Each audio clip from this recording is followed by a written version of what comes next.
याच्यामध्ये जे आम्ही मध्ये फर्ग्युसन कॉलेजला आपल्याला कल्पना असेल की तिथं AI कॅमेऱ्याचा वापर केल्यामुळे काय प्रयोग केला होता, तर तशा संदर्भातले 500 लोकेशन्स वरती आता कॅमेरा लागणार आहे. आणि भविष्यामध्ये आमची अशी इच्छा आहे की वाहतूक पोलिसांनी थांबवून गाडीची कागदपत्र बघून तो नियम तोडला हे विचारायचे आहे, म्हणजे मशीन बेस्ड एन्फोर्समेंट हे जवळजवळ 98% कसं होईल या पद्धतीचा एक आराखडा आता शासनाकडे सादर करण्यात आलेला आहे. आणि मला वाटते काही वर्षातच अंतिम असल्यामुळे मला वाटते पुढच्या काही वर्षामध्ये हे जर मंजूर झालं तर पुण्यामध्ये सिग्नल तोडला तर त्याला हवालदार अडवायची गरज लागणार नाहीये, ते ऑटोमॅटिकली चलन जाणार आहे. आणि आता जे वाटतं की चलान भरलं नाही तरी चालेल, ते कसं कंपल्सरी भरता येईल यासाठी सुद्धा शासन स्तरावरती आता अंतिम काही निर्णय होत आहेत.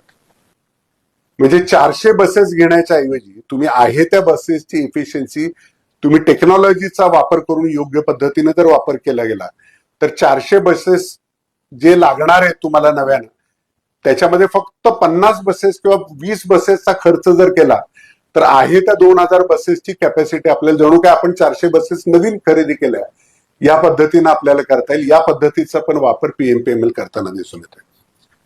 तर त्याच्यामुळे भविष्याकडे बघत असताना कशा पद्धतीनं आपण सुधारणा करायला पाहिजे याच्यासाठी एक त्रिसूत्री अवलंब प्रशासन करताना दिसून येते.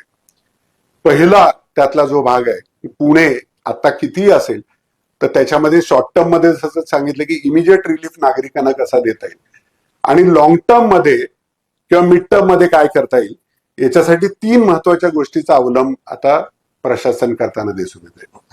पहिला जो आहे तो आहे टेक्नॉलॉजीचा वापर, दुसरा जो आहे एक्सपर्टचा वापर आणि तिसरा जो सर्वात महत्वाचा आहे तो आहे नागरिकांच्या सहकार्याची आणि नागरिकांच्या सूचनांची नागरिकांना सहभागी करून याच्यामध्ये कसा वापर करता येईल ही त्रिसूत्री प्रशासन वापरताना दिसतंय.